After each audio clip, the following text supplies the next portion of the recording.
Olá amigos, como é bom estar aqui. O tema da aula de hoje é despesa pública, especificamente a classificação por natureza da despesa. Vamos lá, sem perda de tempo, tema da aula de hoje, despesa pública, classificação da despesa por natureza, também chamada de por categorias. Se estiver no seu edital também classificações orçamentárias, também você deve assistir essa aula, gastos públicos. Pode ser que seja também classificação dos gastos públicos, pode estar também classificação econômica. São diversas formas que pode aparecer em um edital sobre o tema da aula de hoje. Começaremos falando dos conceitos, rapidamente, 2 conceitos, e a partir daí entraremos na classificação propriamente dita. Conceitos de despesa pública. Esse é o conceito de Eliomar Baleiro. Olha lá, é a aplicação de certa quantia em dinheiro. Vamos reparar que alguns pontos são comuns aos conceitos de despesa pública. A aplicação de certa quantia em dinheiro por parte da autoridade ou agente público competente. Então, quando se fala em despesa pública, se fala em dinheiro. E se fala também em autoridade competente. Ou seja, o professor aqui, o Sérgio Mendes, trabalha lá na Câmara dos Deputados, mas não vai ser ele que vai ordenar as despesas da Câmara. Tem que ser uma autoridade competente. Por exemplo, o diretor-geral da Câmara dos Deputados, não é qualquer servidor, qualquer pessoa. Dentro de uma autorização legislativa, autorização dada pelo Poder Legislativo, pela Lei Orçamentária Anual, elaborada pelo Poder Executivo e discutida e aprovada pelo Poder Legislativo, para execução de um fim a cargo do governo. Olha lá, despesa pública envolve dinheiro, envolve uma autoridade competente, envolve uma autorização do Poder Legislativo e envolve uma finalidade. Olha um outro conceito, maior, lá do glossário do Tesouro Nacional, mas os pontos-chave são bem parecidos. Despesa pública é a aplicação em dinheiro, novamente aparecendo, de recursos do Estado para custear os serviços de ordem pública ou para investir no próprio desenvolvimento econômico do Estado. Essa parte aqui é um pouquinho mais ampla. É o compromisso de gastos dos recursos públicos autorizados pelo poder competente. Olha aparecendo aí a autorização, poder competente, que é o poder legislativo, com o fim de atender uma necessidade da coletividade prevista no orçamento. Olha aqui também a finalidade aparecendo. Então repare o seguinte, os conceitos de despesas públicas são o mais diversos possível. Cada autor pode ter o seu, cada artigo pode desenvolver um conceito, cada livro pode trazer um conceito. Mas tem alguns pontos-chave. Então, mesmo que não apareça eventualmente na sua prova esses conceitos exatamente como estão, apareça um conceito de algum outro autor, você tem condições de, ao lê-lo, identificar se está correto ou se não está correto o conceito de despesa pública. Com base nessas premissas, com base num campo de palavras, de ideias que expressam o conceito de despesa pública. Se assemelhou isso daqui, você vai ver na sua prova que tem condições ou não de ser a definição correta sobre despesa pública. Agora vamos passar propriamente dito para a classificação por natureza da despesa. Vamos lá? Classificação por natureza da despesa, chamada também por categorias, porque o primeiro nível é a categoria econômica. Então vamos explicar o que temos aqui.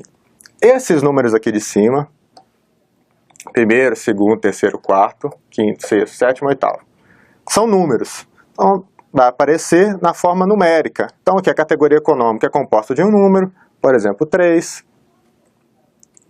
Para definir o grupo de natureza da despesa também é necessário apenas um número.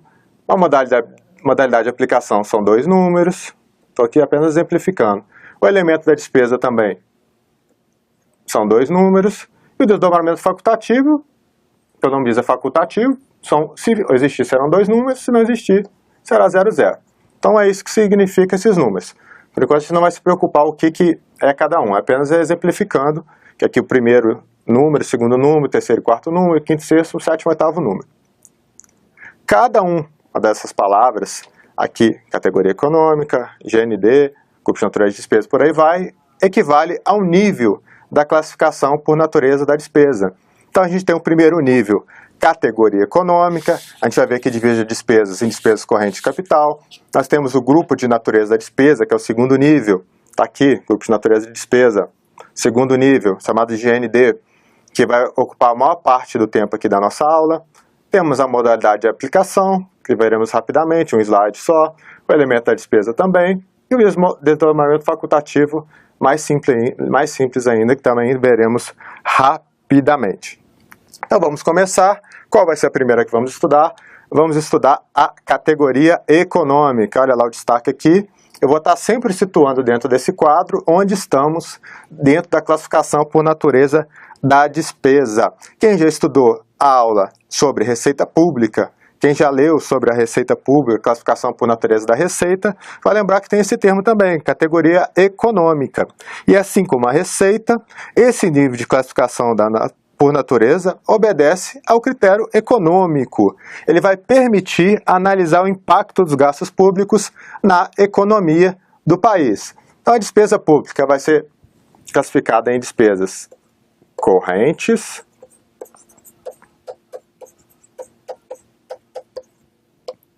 ou despesas de capital, despesas correntes ou despesas de capital. E o que vai significar esses números? É o que veremos no quadro a seguir. As despesas orçamentárias correntes não contribuem diretamente para a formação ou aquisição de um bem de capital. E a despesa orçamentária de capital? São aquelas despesas que contribuem diretamente para a formação ou aquisição de um bem de capital. Vamos dar um exemplo.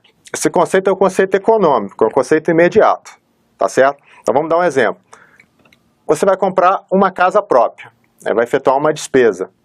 Vai sair dinheiro, mas vai voltar um bem, no caso a casa. Então seria uma despesa de capital, está contribuindo para a formação do patrimônio. Você vai fazer uma viagem, foi lá, gastou com a viagem. Esse dinheiro, por mais que proporcione bem-estar, é necessário, é bom, são boas recordações, mas do ponto de vista econômico, ela não vai contribuir diretamente para a formação de um bem de capital. Então é chamada de despesa corrente. Outro exemplo, você vai comprar um carro, você vai sair o dinheiro e vai entrar um bem, o carro, então é uma despesa de capital. Estou dando um exemplo pessoal, da vida pessoal de cada um, que pode acontecer, mas do governo da mesma forma. Aí vai construir um prédio público, vai ser uma despesa de capital. Vai comprar uma frota de ônibus, de carros ou de ônibus escolares, também vai ser uma despesa de capital, porque está saindo o dinheiro e está entrando bem. A despesa corrente não. Por exemplo, pagamento de salários é uma despesa corrente, porque não imediatamente está gerando um patrimônio.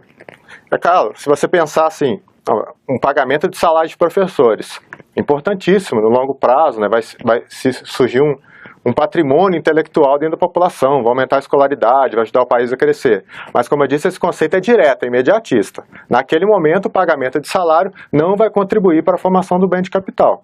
Na sua casa também, eventualmente, tiver alguém trabalhando na sua casa, uma colaboradora, vai pagar o salário, vai ser uma despesa corrente. Então, a despesa de capital contribui para a formação de bem de capital, despesa corrente não contribui para a formação do bem de capital. É isso que a gente tem que saber nesse primeiro momento, no estudo da primeiro nível, classificação por natureza. Primeiro nível, categoria econômica, despesa corrente e despesa de capital.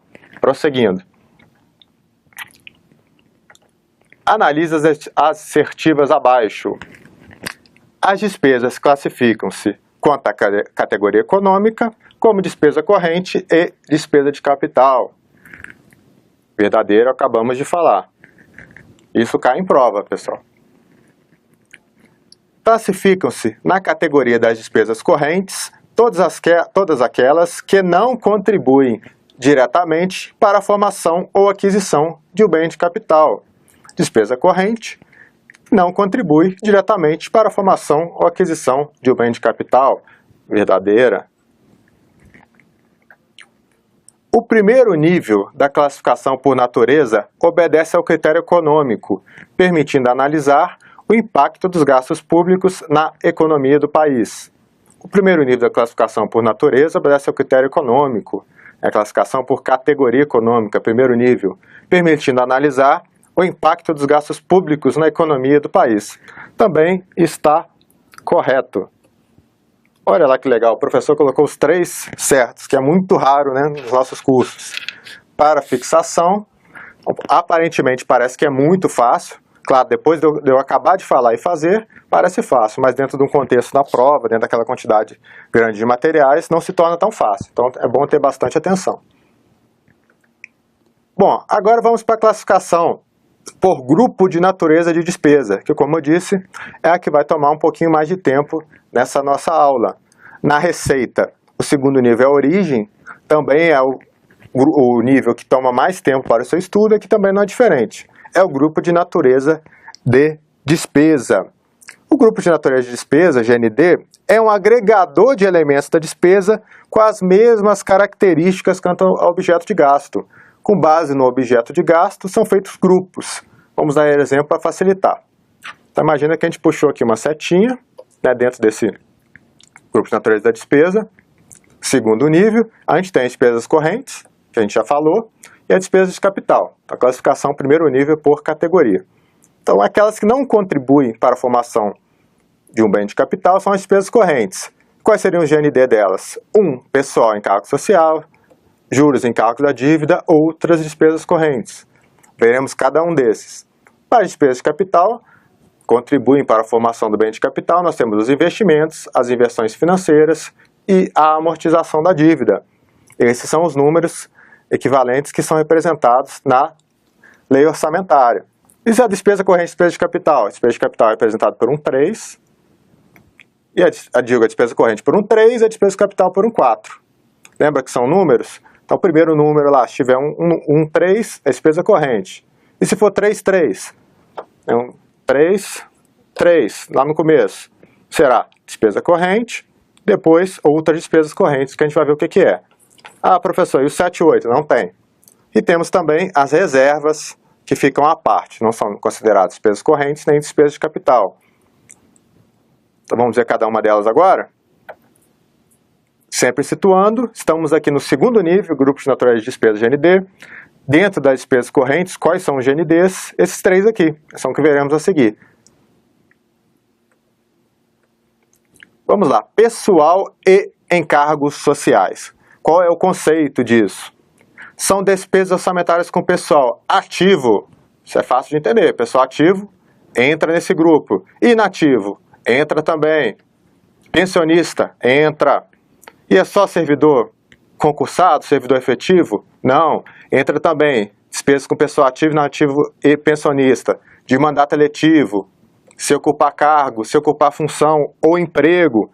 Então o camarada trabalha, né, o servidor lá, no caso aqui o empregado público trabalha numa estatal. Ele entra como no grupo 1, entra também empregos civis ou militares. Então os militares também entram, não apenas os civis. E de membros do poder, membros do Ministério Público, entra aqui? Entra também. Com quaisquer espécies remuneratórias. E o que seriam essas quaisquer espécies remuneratórias? Aqui coloquei aqui alguns exemplos. Vencimentos e vantagens, fixas e variáveis. Então aquele valor que você recebe fixo, entra. E variável também, eventualmente aí uma bonificação. Por exemplo, os militares têm lá bonificação, um adicional para o servir em fronteira, está lá no pelotão de fronteira onde não tem ninguém, só tem o índio e os militares, então ele recebe um adicional. Isso entra na despesa pessoal? Entra. Subsídios, proventos de aposentadoria, reformas e pensões. Reforma aqui é um conceito voltado para a previdência, né, mais aplicado aos militares também, que são militares reformados, como se fosse aposentado, para facilitar o entendimento. Inclusive adicionais, gratificações, entra como despesa pessoal. Hora extra entra, vantagens pessoais de qualquer natureza, encargos sociais e contribuições recolhidas pelo ente às entidades de previdência. Tudo isso é considerado grupo 1, pessoal e encargos sociais, conforme o artigo 18 da LRF, que trata desse assunto. E o que não seria despesa com pessoal? São as despesas de caráter indenizatório. Veremos a seguir que elas são classificadas no grupo 3, como auxílio alimentação ou auxílio transporte. Segundo nível ainda, grupo 2 também integra as despesas correntes, juros e encargos da dívida. são despesas com pagamento de juros, comissões e outros encargos de operações de crédito internas e externas, bem como da dívida pública imobiliária. Então aqui tem vários termos aqui, mas eles não interessam o significado deles exatamente nesse momento. O que a gente tem que saber? Juros e encargos são despesas correntes. Nós veremos a seguir que a amortização da dívida, ou seja, o pagamento do principal da dívida propriamente dita, é despesa de capital. Quando a gente chegar nesse ponto, a gente vai mais uma vez falar entre a diferença entre juros e encargos, que são despesas correntes, e amortização da dívida, que é despesa de capital. E vou dar os exemplos. Então, nesse momento, guarde que de juros e encargos da dívida, grupo 2, despesas correntes. Prosseguindo. Finalizando, o GND das despesas correntes, outras despesas correntes. Esse outras da ideia que é pouca coisa, mas não é. Todas aquelas despesas correntes que não se enquadram como pessoal em encargos sociais, nem juros e encargos da dívidas, são colocadas aqui. Ó. Na época que eu trabalhava na execução, era a que mais utilizava, porque aqui se está o material de consumo, pagamento de diária, lembra que eu falei que não entra como despesa pessoal aquela de caráter indenizatório? Diária é um exemplo. Contribuições, subvenções, auxílio alimentação, auxílio transporte, caráter indenizatório. Além de outras despesas da categoria econômica despesas correntes, não classificadas nos demais grupos de natureza de despesa. É mais fácil ver com a eliminação. Não é pessoal nem encargos sociais, não é juros e encargos da dívida, sobrou aqui e a despesa corrente vai ser classificado como outras despesas correntes. Bom, vimos essas três, pessoal em encargos sociais, juros em encargos da dívida, outras despesas correntes. Agora vamos ver as despesas de capital. Investimentos, inversões financeiras e amortização da dívida. Sempre situando para a gente não se perder dentro do conteúdo. E o que seriam esses investimentos? São despesas orçamentárias com softwares e com planejamento e execução de obras. Esse conceito aqui é um conceito novo.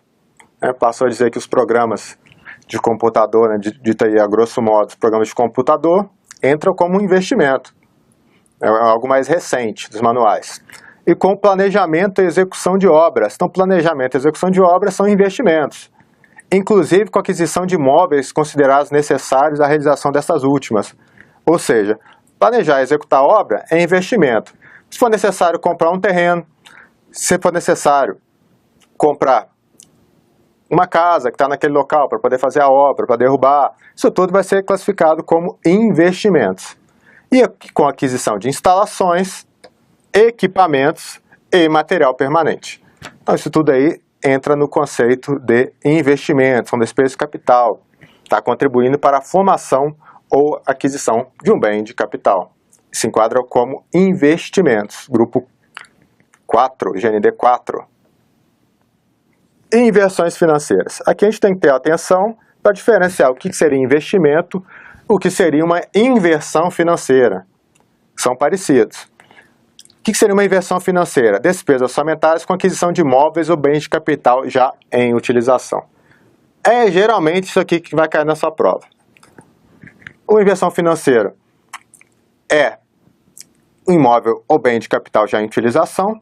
Vai comprar, por exemplo, uma máquina nova. É o quê? Investimento. Vai comprar uma máquina de segunda mão. A gente pode dizer que saiu da prateleira. Claro que a máquina não está na prateleira. Mas você comprou algo na prateleira, em primeira mão, um bem de capital, ele vai ser um investimento. Foi de segunda mão, algo já em utilização, vai ser uma inversão financeira. Mesma coisa. O governo construiu um prédio público, comprou um prédio público novinho, nunca usado. Investimento. Já comprou um prédio usado, ele estava alugando, fez uma proposta, e foi lá, dentro dos procedimentos administrativos corretos, foi lá e comprou aquele prédio, já estava em utilização, é inversão financeira. Essa é a principal diferença entre investimentos e inversão financeira. Aí, prosseguindo, aquisição de títulos representativos do capital de empresas ou entidades de qualquer espécie, já constituídas, que seria adquirir um título de empresa, por exemplo, adquirir uma ação de uma empresa, quando a operação não importe aumento de capital e com a constituição aumento do capital de empresas, além de outras despesas classificáveis neste grupo. Então, a atenção que devemos ter aqui nesse ponto é da diferença entre os dois. Lembrando o seguinte, para ajudar também nessa diferenciação. O que seria o PIB? Vamos falar primeiro o que seria o PIB. Um afeta o PIB, outro não. Vamos lembrar aqui, o que é o PIB? PIB, Produto Interno Bruto. Ele se refere ao valor agregado de todos os bens e serviços finais produzidos dentro do país. Pouco importa se é por brasileiros ou por estrangeiro. Produzido dentro do país é chamado de Produto Interno Bruto. Então, isso não cai na prova, a gente tem que saber o que é PIB para entender. O investimento, ele vai trazer incremento ao PIB. Só a gente raciocinar. PIB, né? Tudo que acontece dentro do país. É aquele produto que acontece dentro do país. Independente de ser nacional ou não. Tá dentro, né? Independente de ser feito por brasileiros ou por estrangeiros. Então está dentro do país, tem o PIB. O investimento, ele auxilia no aumento do PIB, porque você está comprando algo novo. Então você está construindo um apartamento, está comprando uma máquina nova, você está incentivando, está aumentando o PIB. Isso aí será investimento. Agora imagine um imóvel já em utilização. Então naquele momento, quando você está fazendo a compra daquele imóvel, não se está diretamente aumentando o PIB. Você está aumentando somente está alterando a propriedade do bem. Então será inversão financeira. Então atenção nisso que já caiu em prova, além do que eu falei, novo é investimento e usado é inversão financeira. Em relação ao PIB, aumentou o PIB, investimento. Mantém o PIB, só alterou a propriedade do bem, inversão financeira. Prosseguindo, amortização da dívida. Despesas com o pagamento e o refinanciamento do principal e da atualização monetária ou cambial da dívida pública interna e externa, contratual ou mobiliária. Bom, vários termos aqui, a gente também não precisa saber o significado de todos. O que a gente tem que saber neste momento? O que é uma dívida? Você fez uma dívida, lá vamos imaginar que você vai pagar, imaginar um valor qualquer aqui de uma dívida, pegou uma dívida de R$5.000. Olha lá, dívida de 5 mil. Você sabe que você vai pegar um empréstimo de R$5.000, você não vai pagar R$5.000, você vai pagar os juros. Imagine que você vai pagar por vários meses R$250 por mês. Uma parte aqui vai ser a amortização, que vai realmente abater do valor, e a outra parte vai ser os juros. Então vamos supor que R$200 vai ser a amortização do principal. Esse valor vai abater dos 5 mil, então um mês você vai pagar 250, então sua dívida em vez de ser 5 mil, vai passar para 4.800. Por quê? Os outros 50 vão ser os juros que você vai pagar por aquela dívida. Isso acontece também na administração pública, da mesma forma. Uma parte do pagamento da dívida é da amortização e uma parte é do principal, supondo que ele está pagando o principal. Pode ocorrer também de só pagar os juros, aí não vai bater em nada. Mas supondo que ele está pagando, né, o objetivo seja zerar a dívida. Então essa parte aqui do principal, ela entra classificada como amortização da dívida, grupo 6, despesa de capital. Essa parte aqui entra como despesa corrente, porque ela não vai estar contribuindo para a formação do bem de capital, vai ser grupo 2, juros e encargos da dívida. Mas, professor, eu não estou entendendo. Pagando dívida? Mas o que isso tem a ver com aumentar o patrimônio, né? Despesa de capital, naquela que contribui para a formação de um bem de capital? Onde está aumentando meu patrimônio aqui, se eu estou pagando dívida? Por que é classificada a amortização da dívida como despesa de capital? Imagine que você tenha um carrinho no valor de R$10.000, e tem uma dívida de 5, aquela dívida que você fez inicialmente. Então, seu patrimônio vai ser o quê? Vai ser o seu bem de capital lá, o carro, imaginando que você não tem mais nada, não tem dinheiro na poupança, não tem nada, menos a dívida. Então, seu patrimônio é de 5 mil. A cada mês, à medida que você vai diminuindo a sua dívida, vai estar aumentando o seu patrimônio. Ó. Porque esse valor aqui, 10 mil, que é o valor que você tem, imagine que agora você pagou 250, mais 200 apenas que vai para amortização, ó, como a gente viu aqui. Então, na verdade, o seu patrimônio vai passar a ser os 10 mil menos o valor da sua dívida, que diminuiu. Então, agora, seu patrimônio é de 5.200. Repare o seguinte, você pagando o principal da dívida está aumentando o seu patrimônio. Por isso, está contribuindo para a formação do seu patrimônio. Por isso, é uma despesa de capital. Os juros não. Os juros estão indo embora. Você não está vendo esse resultado dos juros no seu patrimônio. Então, se você não está vendo o resultado, não está contribuindo para a formação de um bem de capital, formação de um patrimônio, ele é classificado como despesa corrente. Grupo 2, juros e encargos da dívida. Prosseguindo. Vamos falar agora das reservas? No próximo vídeo falaremos das reservas, imediatamente aqui. Vamos lá.